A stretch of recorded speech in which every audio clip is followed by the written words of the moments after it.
আবুল আহাব একবার নবীজিকে প্রশ্ন করেছিল, ভাতিজা তুমি যে কোরআনের দাওয়াত দাও,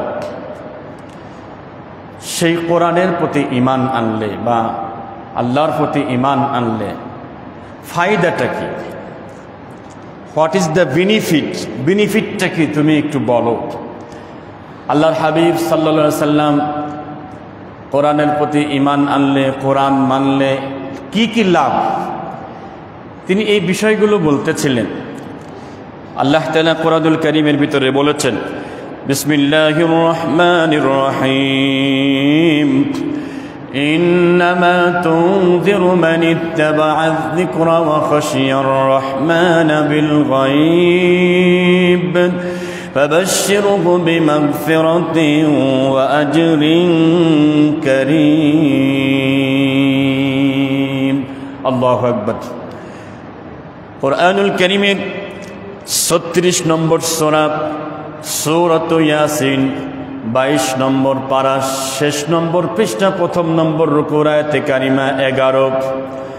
রব বলেন, ইন্নামা নিশ্চয় তুনজিরু, নবী আপনি সতর্ক করবেন, মানিত্তাবাআয যিকরা, যে ব্যক্তি আল্লাহর জিকির মানার মতো মন মানসিকতা তৈরি করে, অর্থাৎ আল্লাহর কোরআন যে ব্যক্তি মানে, আপনি তার কাছে কোরআনুল কারীমের নসিহত শোনাবেন। মানবে কারা, শুনবে কারা? ওয়া খাশিয়ার রহমান বিল গায়ব। আল্লাহু আকবার। যারা আল্লাহকে, দয়াময় রহমানকে না দেখে ভয় পায়, তারা মানবে। নবীজি শোনাচ্ছেন এই কোরআন মানবে কারা? যারা দয়াময় আল্লাহকে না দেখে ভয় পায়। এখন আমাদের অন্তরে আল্লাহর ভয় আছে না নেই? অল্প না বেশি? বেশি। যারা এই যে 2 নাম্বারি করে বেড়ায়, ভেজালগিরি করে বেড়ায়, সিটারি করে বেড়ায়, বাটপাড়ি করে বেড়ায়, এদের অন্তরেও আল্লাহর ভয় আছে না নাই? আরো বেশি নাকি? হ্যাঁ।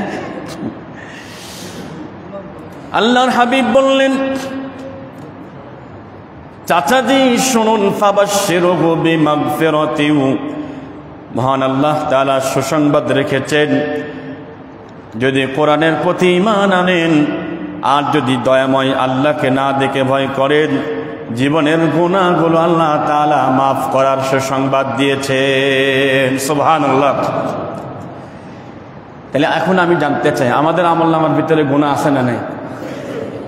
কতগুলো আছে? আমার বয়স 37, এখানে অনেকে আছেন 50 পার করেছেন, 55 পর্যন্ত আছেন, 60 পর্যন্ত আছেন। যে ব্যক্তির বয়স 50 বছর সাপোজ ধরেন, হাসরে যদি আল্লাহ জিজ্ঞাসা করে, গোলাম 50 বছরের ভিতরে 49 বছর বাদ দিলাম, অনলি একটা বছর, অনলি 1 ইয়ার, এই একটা বছরের হিসাব দাও, হিসাব দিয়ে তারপরে পার পাওয়া লাগবে। বুকে হাত দিয়ে বলেন তো দেখি, 1 বছরের হিসাব কি দিয়ে পার পাওয়া যাবে বলে কি মনে হয়? একটু আওয়াজ দেন, মনে হয়? অনেক গুনাহ আছে, এমন গুনাহ আছে যেটা শুধু আপনি করেছেন, অথবা সাথে একটা পার্টনার ছিল, থাকতে পারে। শয়তান এমন ভাবে ধোঁকা দিয়েছে, আল্লাহ তো দেখতেছেন, এখানে কেউ নাই, এই গুনাহ করো, অসুবিধা নাই। ভাইয়েরা আমার, গুনাহ থেকে যদি তওবা করতে পারেন, আর আমরা যারা এখানে আছি, আমাদের ঈমানের হালতের কি অবস্থা, ঈমানটাও যদি ভালো করতে পারেন, আল্লাহ রাব্বুল আলামিন শুধু গুনাহ মাফ করে দিবে এমন না। ইল্লা মান তাবা ওয়া আমানা ওয়া আমিলা আমালান সালিহান فَأُولَئِكَ يُبَدِّلُ اللَّهُ سَيِّئَاتِهِمْ حَسَنَاتٍ وَكَانَ اللَّهُ غَفُورًا رَحِيمًا। আল্লাহু আকবার। কোরআনুল কারীমের 25 নম্বর সূরা সূরাতুল ফুরকান 19 নম্বর পারা 5 নম্বর পৃষ্ঠা শেষ নম্বর রুকুর 70 নম্বর আয়াতে কারিমা রব বলেন, গুনাহ হয়তো হয়েছে, কিন্তু যে ব্যক্তি তওবা করে ও আমানা, এরপরে ঈমানটাকে ভেজাল মুক্ত করে, 1 নম্বরে তওবা, 2 নম্বরে ঈমানের ভিতরে কোনো ভেজাল থাকবে না, আর 3 নম্বরে ওয়া আমিলা আমালান সালিহা, এই সমাজে কত ভালো কাজ হয়, সমস্ত ভালো কাজগুলো সে করবে। একটু জবাব চাই, বলেন তো সবচাইতে ভালো কাজ কোনটা? কে বলতে পারবেন সবচেয়ে ভালো কাজ? হ্যাঁ, আল্লাহর প্রতি ঈমান রাখি। কেউ কেউ বলেন নামাজ পড়া। হ্যাঁ, আল্লাহু আকবার। যেই ভালো কাজের দায়িত্ব পালন করতে গিয়ে, যেই ভালো কাজের তাবলীগ করতে গিয়ে নবীজি মার খেয়েছেন। কথা বলেন ঠিক কিনা? সবচেয়ে ভালো কাজ হলো কোরআন শিখে, কোরআন বুঝে সেই অনুযায়ী জীবন যাপন পরিচালনা করা। সুবহানাল্লাহ। ভাইরা আমার, তাহলে 1 নম্বরে তওবা, 2 নম্বরে ঈমান পরিষ্কার রাখা। কিছু মনে করবেন না, আমরা যারা এখানে নামাজ পড়ার জন্য এসেছি, প্রিয় বন্ধুগণ আমার, আমাদের জীবনে যারা আমরা এখানে আছি, জানতে চাই আমাদের অন্তরে ঈমান আছে না নাই? আস্তে আওয়াজ হলো কেন বুঝলাম না। তার মানে ভেজাল আছে মনে হয়, থাকলেও থাকতে পারে নাকি? হ্যাঁ, মাইন্ড করবেন না। আমাদের মাননীয় সাবেক প্রধানমন্ত্রী দেখছেন তো, উনি যেভাবে গেছি, নেপালের প্রধানমন্ত্রী মাশাআল্লাহ দেখলাম ওইভাবেই গেছি, কিন্তু এর সাথে আবার দেখলাম দড়ি টানানো। আহা, পাওয়ার না, দিস ইজ পাওয়ার। এই ক্ষমতা, আল্লাহ রহম করুক, আমিন বলেন। আমি বরিশালে গেছি তাফসির মাহফিলের জন্য। তো তখন একজন ভালো অফিসার, সরকারি চাকরি করেন, তো উনি বলছেন যে হুজুর, আমি মাননীয় প্রধানমন্ত্রী মানে শেখ হাসিনার কথা বলছি, যে 400 জন বীর মুক্তিযোদ্ধাদের জন্য উনি ত্রাণ পাঠিয়েছেন খুলনা সদরের আশপাশ দিয়ে, আপনি দিয়ে দিবেন। ঘোষণা দেওয়ার পরে কাগজ জমা পড়েছে 6000। কয় হাজার? 6000 কাগজপাতি জমা পড়েছে। তো আমি একটু চালাকি করে সবাইকে বললাম, দেখেন আসলে লোক তো 400 জন, এখন আপনারা কাগজপাতি জমা দিয়েছেন, তো গতকাল ঢাকা থেকে একটা মেশিন আনা হয়েছে। উনি বলছে আমাকে, যার কাগজ বানানো বা তৈরি করা অরিজিনালি মুক্তিযোদ্ধা নয়, এই মেশিনের সামনে ধরলেই কিন্তু মেশিন আওয়াজ করবে। আমাকে বলছে হুজুর, পরের দিন দেখি মাত্র 200 লোক আইছে, আর একটাও আসে নাই। সুবহানাল্লাহ কর, সুবহানাল্লাহ, জোরে কর নাউজুবিল্লাহ। দেখছেন ইমানের কি হালত? ইমান যদি চেক করা মেশিন থাকতো, প্রিয় বন্ধুগণ আমার, যদি ইমান চেক করা মেশিন থাকতো, আপনি কত নাম্বার সিরিয়ালে আছেন, আমি মাওলানা মুতাসিম বিল্লাহ কত নম্বর সিরিয়ালে আছি, মসজিদের সভাপতি সহ যারা আছেন কোন পর্যায়ে থাকতো আসলে বলতে পারতাম না। রব বলেন, গোলাম ইমানটাকে মজবুত করে নাও, ভালো ভালো কাজ যদি করতে পারো, ফাউলাইকা ইউবাদদিলুল্লাহ, আল্লাহু আকবার, আমি আল্লাহ তাআলা তাদের জন্য পরিবর্তন করে দেব সাইয়্যাতিহিম হাসানাত। ওই যে গুনাহটা করছিল, এই গুনাহটাকে মুছে ওই গুনাহটাকেও আমি আল্লাহ নেকি দ্বারা পরিবর্তন করে দেব। সুবহানাল্লাহ। এরপরে আল্লাহর হাবিব বললেন, চাচা যান শুনুন, রব ঈমান আনলে পারে পুরস্কারের ব্যবস্থা করেছেন। ওয়ালাউ আন্না আহলাল কুরা আমানু واتقوا لفتحنا عليهم بركات من السماء والأرض। কুরআনুল কারীমের 7 নম্বর সূরাতুল আরাফ 9 নম্বর পারা 2 নম্বর পৃষ্ঠা 2 নম্বর লাইনের 96 নম্বর আয়াতে কারিমা। ওয়া মানে এবং লাউ মানে যদি, আন্না মানে নিশ্চয়, আহলাল কুরা মানে আপনার গ্রামের লোকেরা, আপনার জাতির লোকেরা, আমানু যদি ইমানদার হয়, ইমানওয়ালা হয়, ওয়াত্তাকাউ আর যদি আল্লাহকে ভয় করে, আমি আল্লাহ পাক লা ফাতাহনা, লামে তাকিদ দিয়ে আল্লাহ বলছে আমি অবশ্যই বের করে দিব, আলাইহিম তাদের জন্য, বারাকাত বরকত সমূহ বের করে দিব। কোন জায়গা থেকে? আসমান জমিন থেকে আল্লাহ সমস্ত রহমত বরকত আল্লাহ বের করে দিবেন। সুবহানাল্লাহ। আল্লাহর দয়া ছাড়া কি বাঁচা সম্ভব? আওয়াজ দেন, বাঁচা সম্ভব? এখানে কেউ আছেন আল্লাহর দয়া দরকার নাই?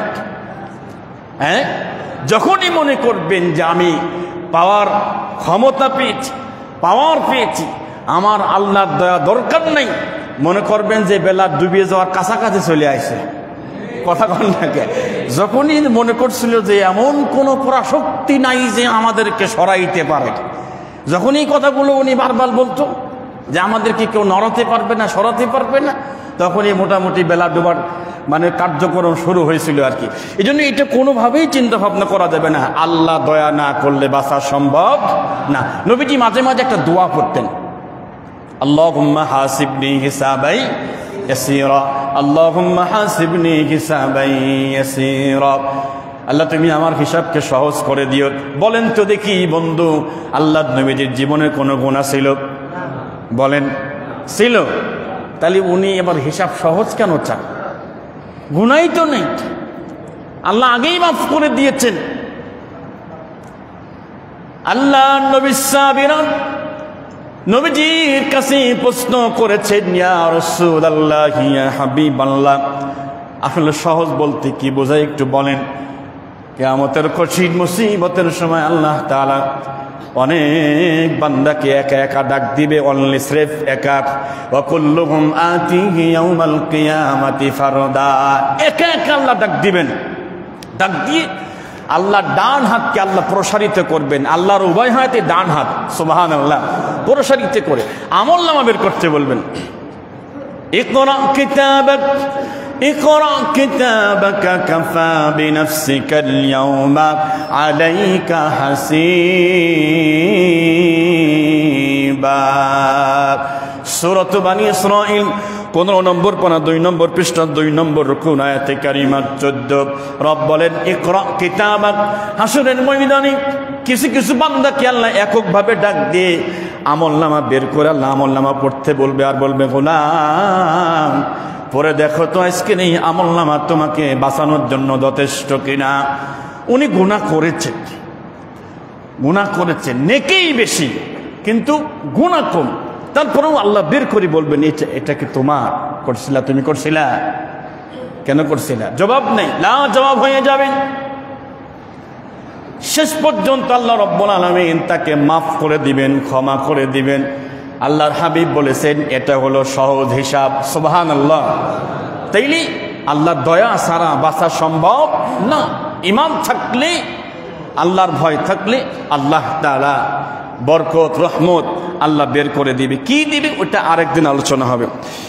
এরপর আল্লাহর হাবিব বললেন তাছাড়া শোনেন, ঈমান যদি নিয়ে আসেন আল্লাহ তাআলা মানুষের ভিতর দিয়ে আপনার প্রতি ভালোবাসা তৈরি করে দিবে। ইন্নাল্লাযীনা আমানু ওয়া আমিলুস সালিহাতি সায়াজআলু লাহুমুর রাহমানু উদ্দা। সূরা মারইয়াম 19 নম্বর সূরা 16 নম্বর পারা আয়াতে কারিমা 96। এই আয়াতে রব বলেন নিশ্চয় যারা ঈমান আনে আর আমলে সালেহ করে সায়াজআলু লাহুমুর রাহমানু উদ্দা, তাদেরকে দয়াময় আল্লাহ ভালোবাসা দিবেন, আল্লাহ ভালোবাসবেন। মানুষের ভিতর থেকে একদল লোক আল্লাহ তৈরি করবেন, তারাও তাকে ভালোবাসবে। সুবহানাল্লাহ, জোরে বলেন সুবহানাল্লাহ। 5 নম্বরে বললেন চাচাজি ঈমান যদি নিয়ে আসেন, ইন্নাল্লাযীনা আমানু ওয়া আমিলুস সালিহাতি কানাত লাহুম জান্নাতুল ফিরদাউসি নুজুলা। সুবহানাল্লাহ। সূরা কাহফের 107 নম্বর আয়াতে কারিমা। ঈমান আনবে, আমলে সালেহ করবে, আল্লাহ সুবহানাহু ওয়া তাআলা তাদেরকে অভ্যন্তর দেওয়ার জন্য, তাদেরকে মেহমানদারি করার জন্য আল্লাহ রেখে দিয়েছে জান্নাতুল ফিরদাউস। আমরা যারা এখানে আছি আমাদের প্রত্যেকের জীবনেই কিন্তু একটা টার্গেট আছে। আমরা আমাদের জীবনে জান্নাত চাই কি চাই না? মোটামুটি সবাই চাইতে ইনশাল্লাহ। ছোট চাই না বড় চাই? হাত নামান। বড় চান তো নাকি? দেখা যাক ওই পারে কি হয়। এই পারে তো বড়ই চাচ্ছেন, বড় চাচ্ছেন তো এই পারে, কিন্তু ওই পারে গিয়ে কি অবস্থা হবে একটু কল্পনা করেন মাঝে মাঝে। শুধু দুনিয়া দুনিয়া দুনিয়া নিয়ে আমরা পড়ে আছি। তাইলে আখিরাতের জন্য কি করতে পেরেছি বলেন? আমার দ্বারা দিনের কি খেদমত হয়েছে? আমি যে বড় জান্নাতের আশা করি, কিন্তু আমি কি এমন খেদমত করেছি যার জন্য আল্লাহ আমাকে বড় জান্নাত দিবেন বলেন? এই কথাগুলো নবীজি বলার পরে আবু লাহাব নবীজিকে বলছে, ভাতিজা, তোমার আল্লাহর জান্নাত আমার দরকার নাই। নাউযুবিল্লাহ, আমি দুনিয়াতে যে পাওয়ারফুল, যে ক্ষমতা আছে, যত টাকা পয়সা আছে, আমি তো দুনিয়াতেই জান্নাতের মধ্যে আছি। তোমার আল্লাহর পরকালের জান্নাত আমার দরকার নাই। জোরে কর নাউযুবিল্লাহ। ভাইরা আমার, প্রিয় নবীজি সাল্লাল্লাহু আলাইহি ওয়াসাল্লামের টোটাল জিন্দেগি 63 বছর। এবার বলেন তো 63 বছর এর ভিতরে আল্লাহর হাবিব নবুয়তের আগে কত বছর কেউ বলতে পারবেন? নবুয়তের আগে 40, নবুয়তের পরে 23 বছর। আচ্ছা, 40 বছর পর্যন্ত ওনার কোনো শত্রু ছিল? বলেন সবাই। 40 বছর পর্যন্ত প্রিয় নবীজির একজন শত্রু ছিল না। সবাই শুধু ভালোবাসতো, আল আমিন বলতো, আস-সাদিক বলতো। কত মহব্বত করতো সমাজের মানুষ, কতই না ভালোবাসা দিত সমাজের মানুষ। 40 বছর পরে গিয়ে নবীজি নবুয়তের জিন্দেগিতে 13 বছর কাটালেন মক্কায়, এরপরে 10 বছর কাটালেন মদিনায়। এই 13 বছরের ভিতরে আবার 4টা অপশন রয়েছে। 1 নম্বরে 3 বছর, তারপরে 2 বছর, তারপরে 5 বছর, তারপরে 3 বছর। বুঝলেন? প্রথমে 3 বছর নবুয়ত যখন পেলেন, 3 বছর প্রিয় নবীজি গোপনে গোপনে দাওয়াতি কাজ করেছেন। গোপনে গোপনে দাওয়াতি কাজ করেছেন, যা আমি তো আল্লাহ তাআলা আমাকে নবী বানিয়েছেন। সেই সময় আম্মা জান খাদিজা রাদিয়াল্লাহু তাআলা আনহা, আবু বকর, যায়েদ রাদিয়াল্লাহু তাআলা আনহা, এরপরে হচ্ছে আলী রাদিয়াল্লাহু তাআলা আনহু, হযরত ওসমান রাদিয়াল্লাহু তাআলা, হযরত বেলাল, এরকম কিছু সাহাবী তারা ঈমান এনেছিলেন। 3 বছরের মাথায় গিয়ে আল্লাহ তাআলা আল্লাহর নবীকে অর্ডার করলেন যে, নবীজি 3 বছরে যে আপনি দাওয়াতি কাজ করলেন গোপনে, এখন আর গোপন চলবে না, এখন আপনাকে ওপেনে কথা বলতে হবে, ওপেনে দাওয়াত দিতে হবে। সুবহানাল্লাহ। ভাইয়েরা আমার, ওপেনে দাওয়াত দিতে গিয়ে আল্লাহ তাআলা আল্লাহর নবীজিকে পরামর্শ দিয়ে বলেছেন, নবী আমি আপনাকে ওপেনে দাওয়াত দেওয়ার জন্য বলতেছি, ফাসদা বিমা তু'মারু, ফাসদা বিমা তু'মারু ওয়া আরিদ আনিল মুশরিকিন। আল্লাহু আকবার। সূরাতুল হিজর 14 নম্বর পারা 6 নম্বর পৃষ্ঠা, শেষ নম্বর 94 নম্বর আয়াতে কারিমা। নবী গো,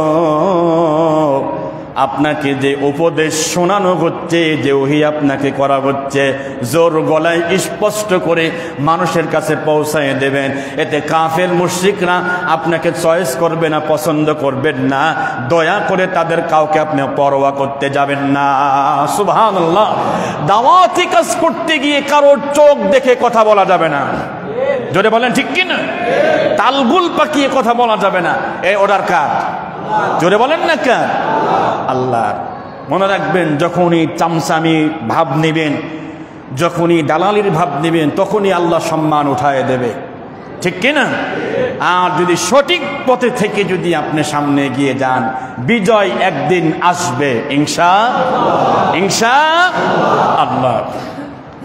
নবীজিকে আল্লাহ অর্ডার করলেন। নবীজি এখন প্রথম যখন সূরাতুল লাহাব নাজিল হয়েছে, সূরা লাহাব নাজিল হওয়ার পরে যেমন ইকরা বিসমি রাব্বিকাল্লাযী খলাক, এরপরে ইয়া আইয়ুহাল মুদ্দাসসির, এরপরে ইয়া আইয়ুহাল মুজাম্মিল, এরপরে সূরাতুল ফাতিহা, এরপরে সূরা লাহাব নাজিল হওয়ার পরে নবীজি যেহেতু নাজিল হয়েছে আপন চাচার বিপক্ষে, কার বিপক্ষে?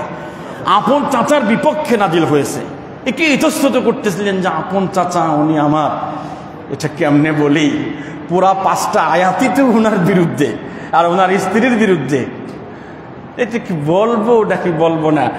অনেক সময় আমাদের কিন্তু এরকম হয় যে এই কথাগুলো বলতেছি, এটা আবার কার গার উপর দিয়ে যায়, তারপরে আবার চাকরি থাকে কি থাকে না, এরকম টেনশন আসে না নাই? জোরে আসে না নাই? আসে। আচ্ছা বলেন তো মন থেকে, রিজিকের মালিক কে? আর একবার বলেন না কি? আল্লাহ। অনেক সময় মনে হয় যে এটা বললে কি উনি খুশি হবে নাকি বেজার হবে। রাসূল ঘরে বসা। ভাইয়েরা আমার, আম্মা জান খাদিজা রাদিয়াল্লাহু তাআলা আনহা বলেন, নবীজি ঘরের ভিতরে শুয়েছিলেন। কিছুক্ষণ পর আমি নবীজির কাছাকাছি ছিলাম।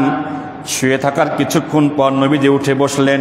নবীজির মুখের দিকে লক্ষ্য করলাম, চেহারা লাল বর্ণ করছে। আল্লাহর হাবিবের মুখের কাছে মৌমাছির মতো গুনগুন করে আওয়াজ হচ্ছে। আমি বুঝতে পারলাম নিশ্চয় কোনো ওহী নাজিল হবে। নবী এসে বললেন, ও জিবরাইল এসে বললেন, ও নবী, আপনাকে যা শোনানো হয়েছে এটা ঘরে বসে থাকলে চলবে না। উতলু মা উহিয়া ইলাইকা মিনাল কিতাব। আল্লাহু আকবার। সূরাতুল আনকাবুত 21 নম্বর পারার প্রথম পৃষ্ঠায় আছে, 45 নম্বর আয়াতের প্রথম দিকে রব বলেন, যা আপনাকে তেলাওয়াত করে ওহীর মাধ্যমে দেওয়া হয়েছে, তেলাওয়াত করে করে আপনি দ্রুত এটা মানুষের কাছে পৌঁছায় দেন। সুবহানাল্লাহ। ভাইরা আমার, এই দাওয়াত পৌঁছাতে গিয়ে নবুয়তের 3 বছরের পরের 2 বছর, এই 2 বছরে যখন প্রকাশ্যে দাওয়াতি কাজ শুরু করেছেন, একবারে কাবা ঘরের সামনে দাঁড়িয়ে নবীজি কালেমা পড়েছেন, লা ইলাহা ইল্লাল্লাহ। সবাই চলে আসছে, কাবা ঘরের সামনে দাঁড়িয়ে কালেমার দাওয়াত দেয়। এত বড় স্পর্ধা মুহাম্মাদের। ভাইয়েরা আমার, আল্লাহর হাবিব কোরআনের দাওয়াত দিয়েছে ওপেন ভাবে, আর কাফেররাও বাধা দিয়েছে তখন ওপেন ভাবে। যখন গোপনে দাওয়াত দিয়েছে তখন তেমন কিছু বলে নাই, একটু ঠেস ঠুস মারছে। কিন্তু যখন ওপেন হয়েছে তারাও ওপেনের সিদ্ধান্ত নিয়েছে। ওয়াকালাল্লাযীনা কাফারু লা তাসমাউ লিহাযাল কুরআন ওয়ালগাউ ফীহি লাআল্লাকুম তাগলিবুন। আল্লাহু আকবার। কুরআনুল কারীমের 24 নম্বর পারা 41 নম্বর সূরা সূরাতু হামিম সিজদা আয়াতে কারিমা 26 রব বলেন, ওয়াকালাল্লাযীনা কাফারু, কাফেররা বলতো বা বলেছিল, লা তাসমাউ লিহাযাল কুরআন। নবীজি প্রকাশ্যে কোরআনের দাওয়াত দিতেন, এরা প্রকাশ্যে বলতো, খবরদার মুহাম্মদ যে কোরআনের দাওয়াত দেয় ওই কোরআন তোমরা শুনবে না। তাহলে কি করবো? কর্মীরা বলতো, নেতা তাহলে কাজ কি আমাদের? খালি কর্মী হলাম, কাজ থাকা লাগবে না? হ্যাঁ, কাজ হলো ওয়ালগাউ ফীহি, যেখানেই কোরআনের দাওয়াত, যেখানেই তাবলীগ হবে কোরআনের, সেখানেই বাধা দাও, সেখানেই গ্যাঞ্জাম করো, সেখানেই ঝামেলা পাকায় দাও, হট্টগোল বাধায় দাও। কর্মীরা বলে, নেতাজি যদি গ্যাঞ্জাম বাধায় দিই আমাদের ফায়দা কি, আমাদের লাভ কি একটু বলেন। লাভ হলো লাআল্লাকুম তাগলিবুন, আমি যে অবৈধ ক্ষমতা নিয়ে জোর করে বসে আছি, এই ক্ষমতা সহজে যাবে না। যেরকম ঠিক কিনা? এটা আবু জেহেল বলতেছে। আবার আপনাদের মাথায় যেন আবার এদিককার কথা না চলে আসে। কথা বুঝতেই পারলাম তো? আপনাদের কারোর কথা কই দিয়েছে, আবার ধরে এদিকে আবার নিয়ে আসেন না। আরে এখন তার কেউ অবৈধ ক্ষমতায় নাই আছে নাকি? কষ্ট পাইন না। আচ্ছা, এখন এই যে ডিস্টার্ব করতে হবে, ডিস্টার্ব করার জন্য তাদের ভিতরে একটা লোক ছিল, ওনার নাম ছিল ওলীদ ইবনে মুগীরা। খুব চমৎকার করে কথা বলে মানুষকে কনভিন্স করতে পারতেন। অনেকে আছে না, কোরআন হাদিসের কথা বললে মানুষ খুব সুন্দর করে শোনে। আমাদের এই মসজিদে একদিন, অনেক দিন আগে, আপনার দাওয়াত ও তাবলীগের ভাইয়েরা আসছিলেন। একজন ভাই বক্তব্য দিয়েছিলেন, আমি বসেছিলাম। এত চমৎকারভাবে মাথার চুল থেকে নিয়ে শুরু করে পায়ের নখ পর্যন্ত এত সুন্দর করে উনি কথা বলেছেন। সবাই খুব আকর্ষণভাবে সেটা শুনতেছিলেন, আমিও শুনেছি। তো প্রিয় ভাইয়েরা, ওলীদ ইবনে মুগীরা এত চমৎকার কথা বলতো। আবু জেহেল, আবু লাহাব, উতবা, শাইবা, আবু সুফিয়ান সহ কয়েকজন ওনাকে হায়ার করলো। হায়ার করা বলতে, আজকে রাতের বেলা সবাই যখন ঘুমিয়ে যাবে, তোমার কাজ হবে মুহাম্মাদের ঘরে গিয়ে তার সাথে তুমি ডিবেট করবা। কি ডিবেট করবা? তুমি তোমার কথা দিয়ে তাকে আমাদের পক্ষে কনভিন্স করে ফেলবা, সেজন্য আর কোরআনের দাওয়াত দিতে না পারি, এমন একটা পরিবেশ তৈরি করবা। ও কয় যে ঠিক আছে, না, রাজি হয়ে গেল। পরের দিন রাতের বেলা ওলীদ ইবনে মুগীরা ঘরের বাহিরে, সবাই ঘর থেকে একটু দূরে বসা, ওলীদ ইবনে মুগীরা দরজায় গিয়ে নক দিলেন। আল্লাহর হাবিব চিন্তা করলেন এত রাতে এই ঘটনাকে দরজা খুলে দেখে ওলীদ ইবনে মুগীরার চেহারার অবস্থা বড্ড ভালো না, কেমন যেন চোখ বড় বড় দেখা যায়, বোঝা যায় না মানুষের চেহারা দেখলে। তো নবীজি বুঝতে পারছেন যে উনি ঝগড়া লাগানোর জন্য আসতে ইচ্ছা করে। তো বলছে যে আসছো দেহতি একটু বসো, তোমার সাথে পরে কথা হবে। ওলীদ ইবনে মুগীরা বসে আছেন, আল্লাহর হাবিব কোরআন তেলাওয়াত করলেন। ওলীদ ইবনে মুগীরা যে উদ্দেশ্য নিয়ে নবীজির কাছে এসেছিলেন, নবীজির কোরআন তেলাওয়াত শুনে উদ্দেশ্য ভুলে গেছেন। প্রিয় ভাইরা আমার, ইতিহাসের মধ্যে লেখা, তাফসীরের কিতাবের মধ্যে লেখা, তিনি নবীজির তেলাওয়াত শুনে তার ডান হাত গালের কাছে নিয়ে এইভাবে নবীজির দিকে তাকিয়ে আছেন, কোরআন তেলাওয়াত শুনতেছেন। নবী আমার তেলাওয়াত স্টপ করলেন। ওলীদ ডাক দিয়ে বলে, মুহাম্মদ তুমি যদি আরেকটু পড়ো আমার কাছে বেশি ভালো লাগবে। সুবহানাল্লাহ। আরেকটু পড়তেছেন, পড়ার পরে বাহিরে যারা আছেন ওনারা চিন্তা করতেছে যে মাল গেল তো আর ফেরে না, ঘটনা কি, কাজ মনে হয়ে গেছে এত সময়। এই লোকটার কাছে যেই যায় সেই দেখি কিছু না কিছু হয়ে যায়, চিন্তা করতেছে। তো উনি কিছুক্ষণ লেট করে বের হলেন। প্রতিদিন নেতাদের সামনে বুক ফুলিয়ে আসেন, দেখবেন বোতাম খোলা থাকে। আমাদের আছে না কিছু চামচা দালাল, কথা বুঝতেছেন তো, ওর দিক তাকালে একটু ভাব ভাব দেখায় যে আমি এলাকার চামচা, আমি দালাল, একটু ভাব দেখায় আর কি। এই বেচারা আজকে মাথা নিচু। আবু জেহেল বলছে ঘটনা কি, কাহিনী কি? হ্যাঁ বলো, ঘটনা কি বলো, নিউজ কি বলো। মাথা উঁচু করে বলছে, দোস্ত কয়েকটা কথা বলি, মাইন্ড করো না। কি বলছি? মুহাম্মদ সাল্লাল্লাহু আলাইহি ওয়াসাল্লাম উনি যে তেলাওয়াত করেন, ইন্না ফীহিল হালাওয়া ওয়া আলাইহিল তিলাওয়া, সে যে তেলাওয়াত করে, সে যে কোরআন পড়ে, তার এই পড়া এদেশের মধু বলো, হালুয়া বলো, মিষ্টি বলো, নবীজি তেলাওয়াতের কাছে এগুলো কিছুই না। সুবহানাল্লাহ। আবু জেহেল কয় যে এই জন্য কি পাঠাইছিলাম রে বিয়াদব। কস কি কয় না দোস্ত, যা সত্য তাই বলছি, মাইন্ড করো না। আর একটা কথা বলি বন্ধু, শুনে নাও।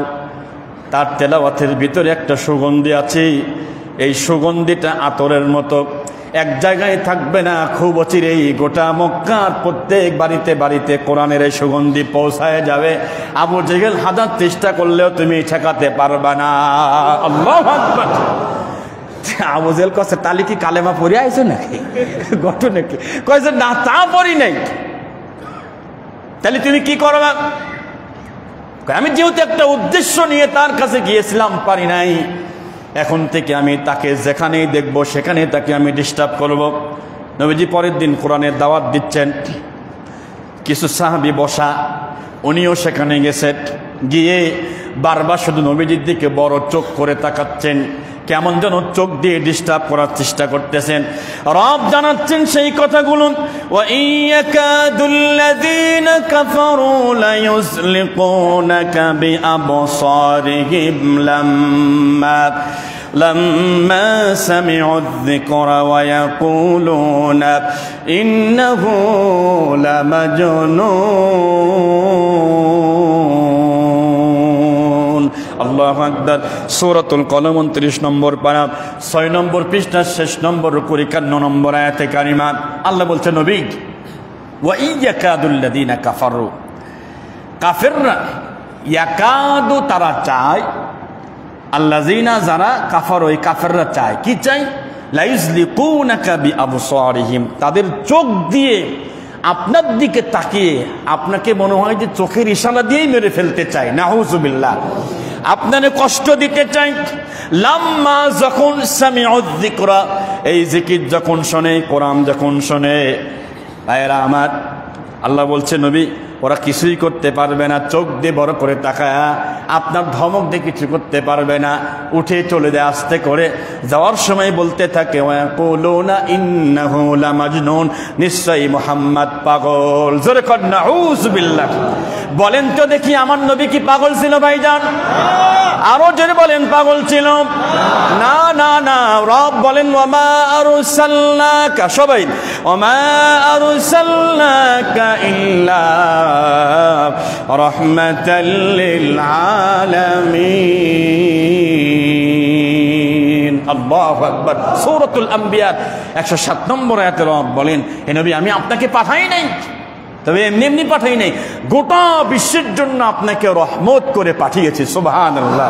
প্রিয় ভাইরা আমার, একের পর এক যখন বাধা, একের পর এক যখন এভাবে পাগল আজে বাজে কথা কখন বলছে, প্রকাশ্যে যখন আসছে, ঠিক কিনা? গোপনে থাকলে কোনো অসুবিধা আছে? ওপেন যখনই হবেন তখনই আপনার সমস্যা, তখনই আপনার প্রবলেম। তবে টিকে যদি থাকেন আল্লাহ সাথে আছেন, ঠিক কিনা? ভাইয়েরা আমার, দেখতে দেখতে 2টি বছর যখন পার হয়ে যাবে নবুয়তের, 3 বছর মরে, 2 বছরের অর্থাৎ 45 বছর যখন নবীজির বয়স, 3 বছর গোপনে, পরে 2 বছর যখন প্রকাশ্যে, 2 বছরের শেষের দিকে গিয়ে নবীজির একটা সন্তান মৃত্যুবরণ করলেন। মৃত্যুবরণ করার পর আবু লাহাব প্রত্যেকের বাড়িতে বাড়িতে গিয়ে তিনি বলে বেড়াচ্ছেন মুহাম্মদ শেষ, মানে নবীজির এটা শেষ ছেলে ছিল, মেয়েরা বেঁচে আছে, ছেলেটা শেষ ছেলেটা তিনি মারা গেলেন। মানুষের ঘরে ঘরে গিয়ে বলতেছে মুহাম্মাদের বাতি জ্বালাবে, এই বাতি জ্বালানোর মতো সন্তান তার ঘরে আর কেউ নাই। এক কথায় তারা বলতো লেস কাটা আফতার, নাউজুবিল্লাহ। এবং নির্যাতন শুরু হয়েছে, সাহাবাদেরকে নির্যাতনের স্টিম রোলার চালানো হয়েছে। যখনই তিনি প্রকাশ্য দাওয়াত দিয়েছেন, সাহাবারা প্রকাশ্যে যখন ঈমান এনেছেন, তখনই তার প্রতি জুলুম নির্যাতন হয়েছে, সাহাবীদের প্রতি জুলুম নির্যাতন হয়েছে। হযরত আবু বকর রাদিয়াল্লাহু তাআলা আনহুর মতো সাহাবী, ধনাঢ্য সাহাবী ছিলেন, তিনি ঈমানের ঘোষণা দেওয়ার কারণে তার এক চাচা চাটাই দিয়া হযরত আবু বকর রাদিয়াল্লাহু তাআলা আনহুকে চাটাই দিয়ে পেঁচায়া তারে বেদম প্রহার করেছেন, তবুও তিনি ঈমান ছাড়ে নাই। সুবহানাল্লাহ জোরে বলেন। হযরতে খাব্বাব ইবনে আরাত রাদিয়াল্লাহু তাআলা আনহু, তিনি জুলুম সহ্য করতে না পেরে নবীজির কাছে এসে বলেছে, ইয়া রাসূলুল্লাহ আলা তাদউল্লাহু লানা আলা তাস্তানসিরু লানা, ইয়া রাসূলুল্লাহ আপনি কি একটু আমাদের জন্য আল্লাহর কাছে একটু আল্লাহকে ডাক দিবেন না, একটু আমাদের জন্য আল্লাহর কাছে একটু সাহায্য চাবেন না, আমরা তো মার খেতে খেতে শেষ হয়ে গেলাম। কি পরিমাণ মার হয়েছে। হযরত ওমর রাদিয়াল্লাহু তাআলা আনহুর সময়ে তিনি বলেছেন, নবীজির সাহাবী কারা কারা বেঁচে আছে আমার সাথে একটু সাক্ষাৎ কর। আছেন যারা বেঁচে ছিলেন, এর মধ্যে খাব্বাব ইবনে আরাত রাদিয়াল্লাহু তাআলা তিনিও এসেছেন। সবার কাছে জিজ্ঞাসা করতেছে, জাহিলি যুগে কাফেররা তোমাদেরকে কে কি কষ্ট দিয়েছে একটু বলো তো দেখি। সবাই মুখে মুখে মুখে বলে বর্ণনা দিয়েছে যে আমাকে এই কষ্ট দেওয়া হয়েছে, আমাকে ঘরছাড়া করা হয়েছে, ঘর থেকে বের করে দেওয়া হয়েছে। খাব্বাব ইবনে আরাত রাদিয়াল্লাহু তাআলা আনহু তিনি বলেন, ইয়া খলিফাতুল মুসলিমিন, আমার কি পরিমাণ জুলুম হয়েছে এটা আমার মুখে বর্ণনা করা লাগবে না। গায়ের পোশাকটা খুলে দিয়েছে, খুলে দেখলেন বেশ কয়েক জায়গায় গর্ত দেখা যায়, সাদা সাদা গর্ত দেখা যায়। প্রশ্ন করলেন এগুলো কিসের গর্ত, উনি জানতেন তারপরে প্রশ্ন করলেন। ঈমান আনার কারণে আমার মনে জ্বলন্ত অঙ্গারের উপরে যেটা জ্বলতেছে, কয়লার অঙ্গার জ্বলতেছে, আমার হাত বেঁধে আমার পাও বেঁধে আমাকে জ্বলন্ত অঙ্গারের উপরে শুয়ে দিতেন। আমি যদি নাড়াচাড়া করতে না পারি এজন্য বুকের উপরে পাথর চাপায়া দিতেন। আমার এই দাগগুলো সেই আগুনে আগুনে ঝলসে গিয়ে গায়ের গোশতগুলো চামড়াগুলো ঝলসে যেত আগুনের কারণে, তবুও তাদের মন গলতো না। কি পরিমাণ জুলুম নির্যাতন হয়েছে। বন্ধুগণ আমার রব বলেন, যদি ঈমানের পথে চলতে হয় তাহলে কিন্তু কষ্ট হবে। যে কথা বলতেছিলাম মূল কথায় আসি। আল্লাহ নবীর সন্তান যখন মারা গেলেন, ছেলে সন্তান মারা যাওয়ার পরে আবু লাহাব মানুষের দ্বারা দ্বারে গিয়ে কথাগুলো বলতে লাগলো। নবীজির মনটা খুব খারাপ হয়ে গেল। কাবার চত্বরে আল্লাহর হাবিব সাল্লাল্লাহু আলাইহি ওয়াসাল্লাম কাবা ঘরের চত্বরে হেলান দিয়ে তিনি চোখের পানি ফেলে ফেলে কাঁদতেছিলেন। আরে আমার সন্তান চলে গেছে, তা আমার কি করার আছে? হযরত আনাস রাদিয়াল্লাহু তাআলা আনহু বলেন, আমি নবীজির কাছে গেলাম, গিয়ে দেখি নবীর চোখের ভিতরে পানি। প্রশ্ন করলাম, হুজুর কাঁদেন কেন, কি হয়েছে একটু বলেন আমাকে। আল্লাহর হাবিব বললেন, আনাস তুমি তো সবই জানো, একেতে আমার ছেলেটা চলে গেল দুনিয়ার থেকে, আর এই মুহূর্তে যারা ঈমান গ্রহণ করছে তাদেরকে জুলুমের পাহাড় চাপিয়ে দেওয়া হচ্ছে। সব মিলি মনে বড় কষ্ট। হযরত আনাস বলেন, নবীজি কাঁদতে কাঁদতে কিছুক্ষণ পর তাকায় দেখি নবীর মুখে মুস্কি হাসি দেখা যায়। সুবহানাল্লাহ।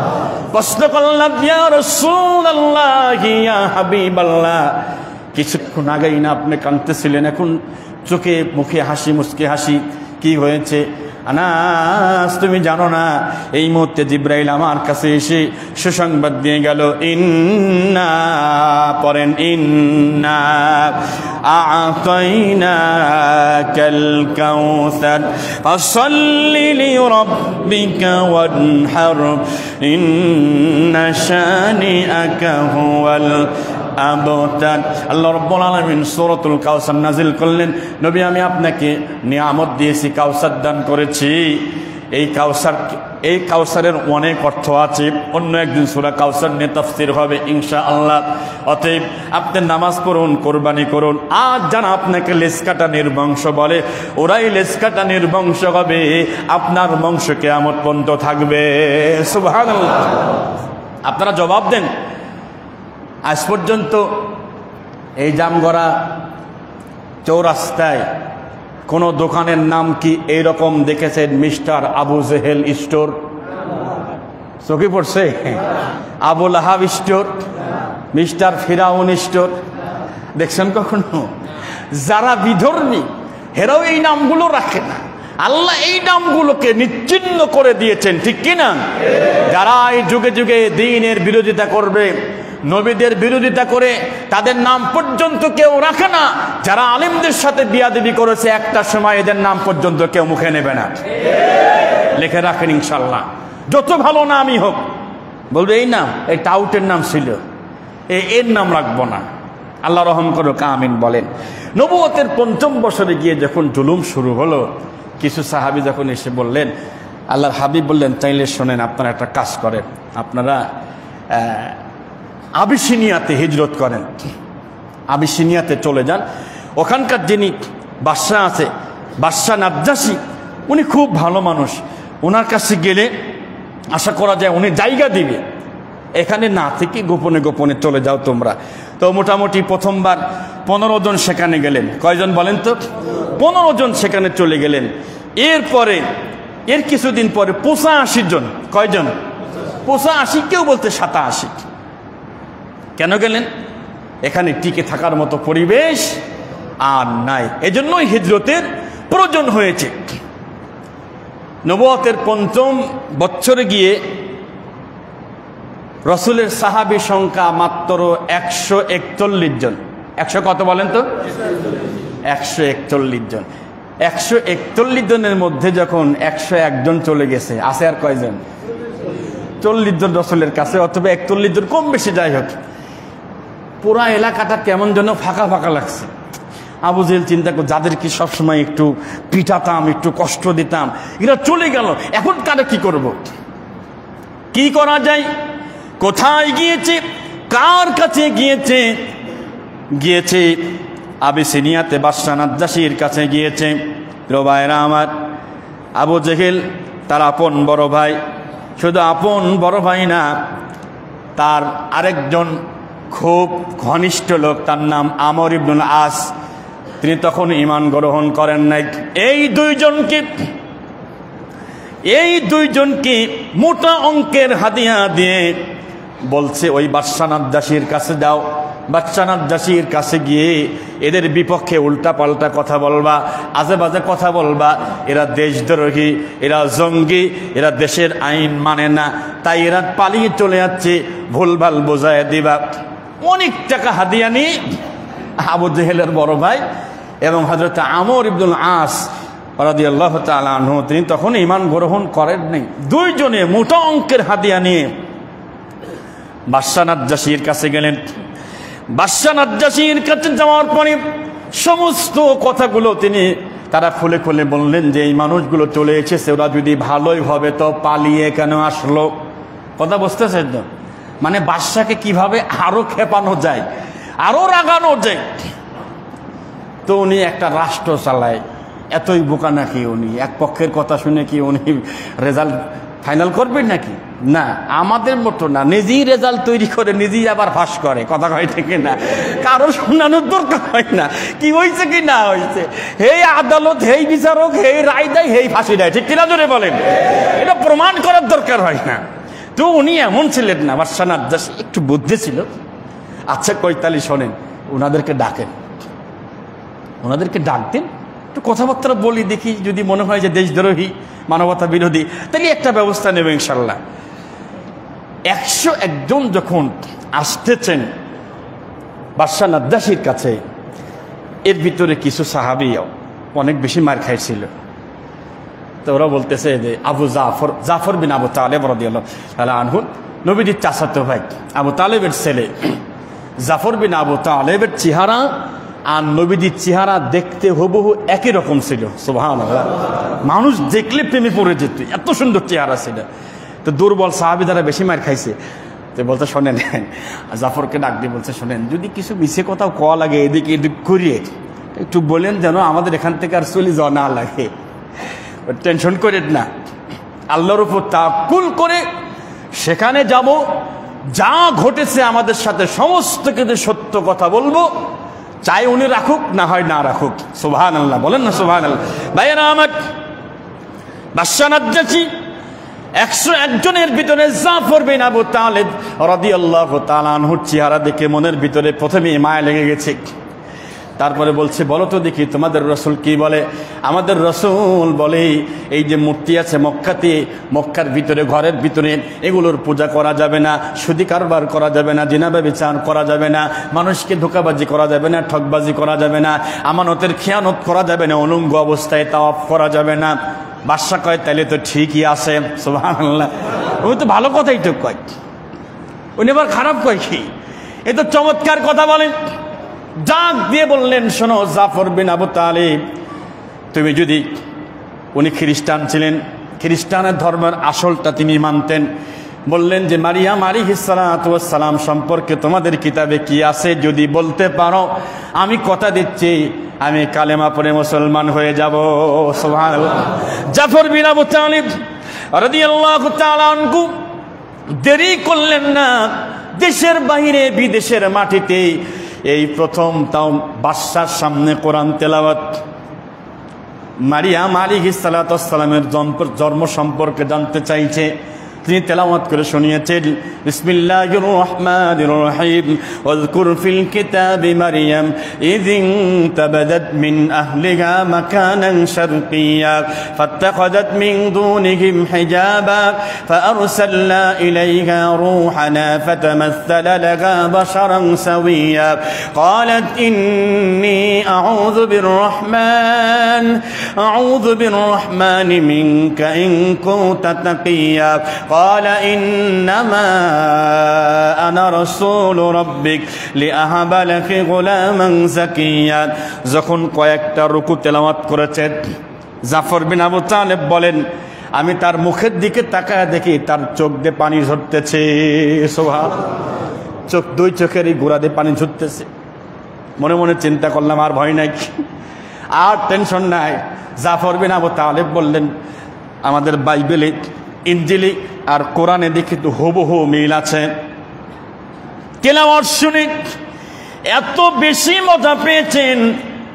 কোরআন বলছে, ইন্নামাল মুমিনুনা আল্লাযীনা ইযা যুকিরাল্লাহু ওয়াজিলাত কুলুবুহুম ওয়া ইযা তুলিয়াত আলাইহিম আয়াতুহু যাদাতহুম ঈমানা ওয়া আলা রাব্বিহিম ইয়াতাওয়াক্কালুন। আল্লাহু আকবার। কোরআন বলছে, মুমিন তো তারা যখন কোরআন শুনবে দিল ঠান্ডা হয়ে যাবে, অন্তরাত্মা কাঁপতে থাকবে, আর আমি আল্লাহ পাক তখন ইনক্রিজ দেয়ার ফেইথ, তাদের ঈমানকে আমি আল্লাহ বৃদ্ধি করতে থাকি। সুবহানাল্লাহ।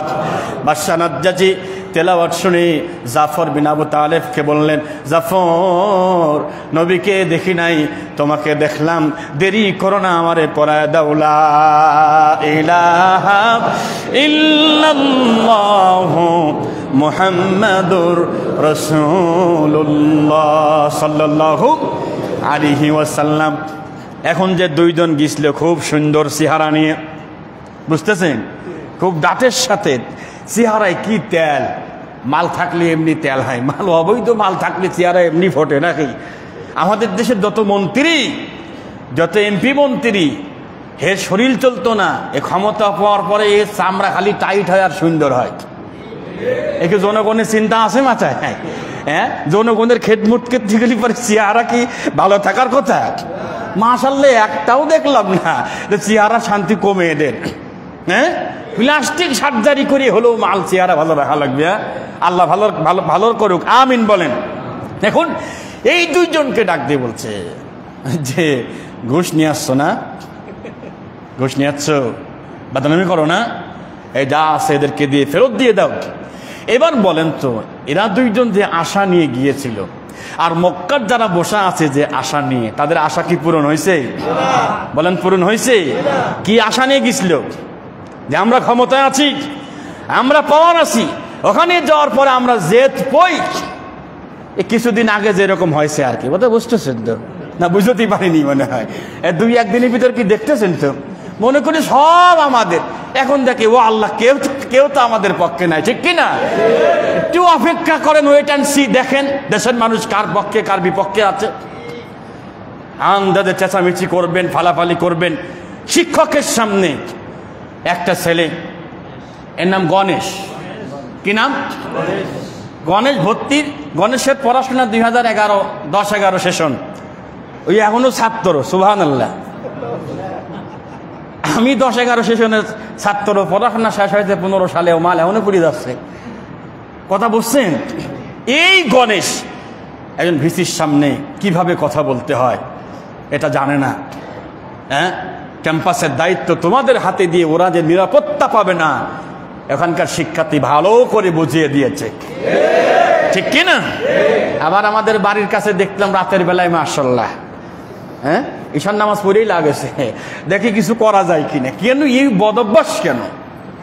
মানে ওই যে আগের তে চুরি চামালি করার অভ্যাস ছিল, তো এই যে দেখতেছে ওই জায়গা যে কোথাও হেরে গেছি, এখানে আর মনে হয় লাইন পাবো না, টাওয়ার পাবো না, আগের থেকে এই ব্যবস্থা। আল্লাহ তুমি এই জাতি থেকে হেফাজত করো, আমিন বলেন। এখন এই দুইজন যে জিততে পারলো না, মন মিজাজ এত খারাপ, ওরা তো সেখানে চলে গেল। মক্কার মানুষগুলো যারা বলা বলি করতেছিল, মানুষের সামনে তাদের খুব দুর্নাম করে যে মোহাম্মদ খুব খারাপ, তার লোকজনগুলো খুব খারাপ, কিন্তু বাহিরে এসে আলোচনা করতে ওদের মতো তো ভালো মানুষ নাই। সুবহানাল্লাহ। আমাদের বর্তমান সমাজও তাই, ঠিক কিনা? হাজারো বিপক্ষে, ইসলামী আন্দোলনের বিপক্ষে বললেও ইদানিং তারা বলতে বাধ্য হচ্ছে তারা সুসংগঠিত, তারা ভালো, আলহামদুলিল্লাহ। আমাদের সিরাজগঞ্জের এক বক্তা আছে, নাম বলবো না, উনি বিয়ে করেছেন হচ্ছে আপনার, সে সময় খাদ্যমন্ত্রী ছিল কে যেন, নাসিম নাকি, নাসিম। নাসিম কোন দল করতে বলেন তো? হ্যাঁ, আওয়ামী লীগ। উনি বিয়ে দেওয়ার সময় খুঁজতেছে ছাত্র শিবির, হে করে আওয়ামী লীগ, এর ভাগ্নের বিয়ে দিয়েছে ছাত্র শিবিরের সাথে, মারাবাজরে খান। মানে ও জানে উপরে যাই কই, উপরে উপরে যতই বিপক্ষে বলি, কিন্তু ভিতরে আবার কাম ঠিকই আছে নাকি? তো ওই যে তারা বলতেছে তারাদের চলে গেছে, ওরা তো ভালো মানুষই, ওরা তো আর খারাপ না, খামাখা তাদেরকে দেশ থেকে বের করে দিলাম। কিছু লোক আর কিছু মাথা মোটা বুদ্ধিজীবী কয় যে না, নিয়ে আসুক, আরো কঠিন শাস্তি দেওয়া হবে, কিন্তু সেই স্বাদ তো আর পূরণ হলো না। চলে আসলেন, চলে আসার পরে আবু জেহেলের অবস্থা আরো বড্ড খারাপ হয়ে গেল। গোখরা সাপ মনে করেন চলে যাচ্ছে, পিছন দিক থেকে ঢেল মারলেন, মারার পরে গোখরা সাপকে দাঁড়িয়ে থাকবে নাকি? হ্যাঁ, অবস্থা এরকম হয়েছিল। আগে এরকম আবু জেহেল ঠান্ডা ছিল, এখন মাথায় এরকম হয়ে গেছে। আল্লাহর নবী সেই সময় জাবালে আবু কুবাইস পাহাড়ের একটা নিরিবিলি জায়গায় বসে ধ্যান করতেছিলেন। মহান রবের সাথে তিনি সেখানে কথাবার্তা অথবা মনের তৃপ্তি সেখানে বসে জিকির আজগার করতেছিলেন। আবু জেহেল এই সংবাদ শোনার পরে তীর ধনুক নিয়ে গিয়ে এবং দূর থেকে হাতে পাথর নিয়ে আল্লাহ নবীজির ঘাড়ে এত জোরে আঘাত করলেন, নবীজির এখান থেকে চামড়া চলে গেল, রক্ত বের হয়ে গেছে। একটু দূর থেকে একজন কৃতদাসী একটু দূর থেকে তাকিয়ে তিনি দেখে ফেলেছেন, আরে এই মানুষটার মতো মানুষ খুঁজে পাওয়া যায় না, 40 বছরে তার মতো মানুষ দেখি নাই। এই লোকটা শুধু দিন প্রচার করার কারণে, নতুন ধর্মের কথা বলার কারণে তার গায়ে পাথর মারল।